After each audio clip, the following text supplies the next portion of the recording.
नमस्कार बंधुरा दीपार डायरीते आरो एकटी नतून पर्व देखार जोन्नो सकल दर्शक बंधुके आरो एकबार स्वागत जानाई। आजके आमि आपनादेर साथे शेयर करब दारुण स्वादेर एकटा पेঁয়াজ कলি रेसिपि, जेटा गरम गरम भातेर साथे खेते दारुणई लागबे। पेঁয়াজ कली शेषार आगे अवश्यई एई रेसिपिटा एकबार हलेও ट्राई करुन और आपनादेर मतामत आमार साथे शेयर करुन।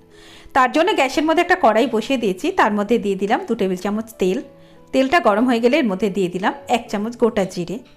जिरेटा जखन एकटू भाजा गन्धटा बेरोबे तखन एर मধ্যে দিয়ে দিলাম দুটো মিডিয়াম সাইজ পেঁয়াজ, যেটা আমি একটু ছোট ছোট করে কুচিয়ে নিয়ে দিয়েছি, স্লাইস করে কুচিয়ে নিয়ে।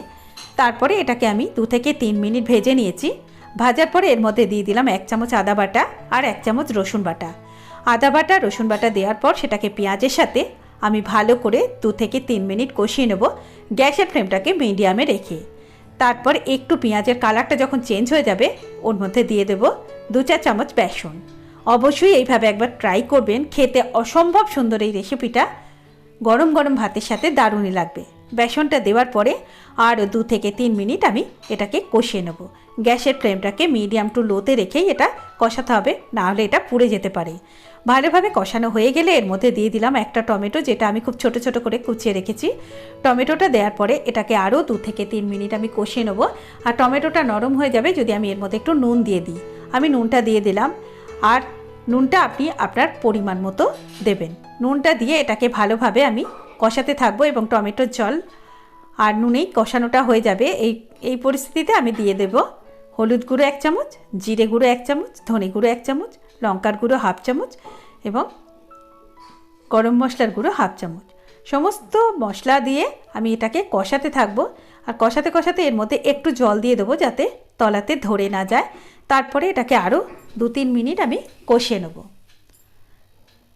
কষাতে কষাতে টমেটোটা যখন নরম হয়ে যাবে, যখন এই পর্যায়ে এসে যাবে, তখন আমি একটুখানি এর মধ্যে জল অ্যাড করে দেবো। ভালো করে আমি 2 থেকে 3 মিনিট এটাকে কষিয়ে নিয়েছি। এগুলোকে নরম হয়ে গেছে, পেঁয়াজ টমেটো সবটাই প্রায় নরম হয়ে গেছে। এরপরে আমি এর মধ্যে 1/2 কাপ পরিমাণে জল দিয়ে দিলাম। জলটা দিয়ে আমি ভালোভাবে এটাকে মিশিয়ে নেব। আর এইভাবে একবার অবশ্যই ট্রাই করবেন। আর কেমন লাগলো কমেন্ট করে আমাকে জানাতে ভুলবেন না। ভালো লাগলে ভিডিওতে একটা লাইক দেওয়ার জন্য অনুরোধ জানালাম।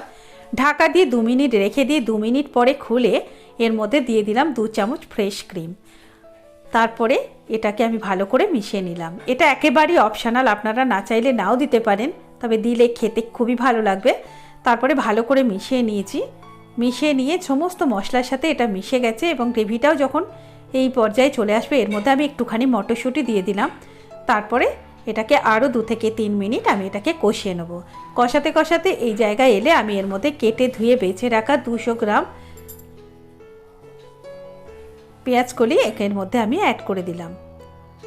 তারপরে এটাকে মেশাতে থাকবো, কষাতে থাকবো ভালোভাবে সমস্ত মশলার সাথে এটাকে কষিয়ে নিয়ে 2 থেকে 3 মিনিট এটাকে আমি আরও কষিয়ে নিয়ে এটা যখন এই জায়গায় আসবে আমি এখানে 1/2 কাপ পরিমাণে জল অ্যাড করে দিলাম।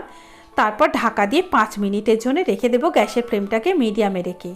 5 মিনিট পরে ঢাকনাটা খুলে নিয়ে আবারও একবার মিশিয়ে দেখে নেব। যদি আপনাদের মনে হয়ে থাকে যে সে শক্ত রয়েছে তাহলে একটুখানি আবারও ঢাকা দিয়ে আপনাদের রেখে দিতে হবে। তারপরে এই জায়গায় চলে এসেছে। আর বেশি আমি সেদ্ধ করব না। আপনাদের যদি মনে হয় আপনারা আরেকটু সেদ্ধ করতে পারেন, কিন্তু এই অবস্থায় থাকলেই খেতে ভালো লাগবে। এরপর একটু কেশরি মেথি দিয়ে আর 2 চামচ ফ্রেশ ক্রিম দিয়ে আমি এটাকে গরম গরম সার্ভ করে দেবো। অবশ্যই তৈরি করবেন, কেমন লাগলো আমার সাথে শেয়ার করবেন। আর ভালো লাগলে প্লিজ আমার চ্যানেলটা সাবস্ক্রাইব করে নিয়ে আমার সাথে থাকবেন। পাশে থাকা বেল নোটিফিকেশানটা অন করে দিয়ে অলে ক্লিক করে দেবেন, যাতে যখনই আমি কোনো নতুন ভিডিও আপলোড করব তার নোটিফিকেশান আপনাদের কাছে পৌঁছে যায়। আর ভালো লাগলে ফ্রেন্ডস আর ফ্যামিলি সার্কেলে শেয়ার করার জন্য আরও একবার অনুরোধ জানালাম। আর এরপরে গরম গরম ভাতের সাথে এটাকে সার্ভ করে দেবেন। আশা করছি আজকের ভিডিও ভালো লেগেছে। যদি ভালো লেগে থাকে তাহলে আমার সঙ্গে থাকবেন। এতক্ষণ আমার সঙ্গে থাকার জন্য অনেক অনেক ধন্যবাদ। ভালো থাকবেন, দেখা হবে আবার নতুন কোনো ভিডিও নিয়ে। ধন্যবাদ।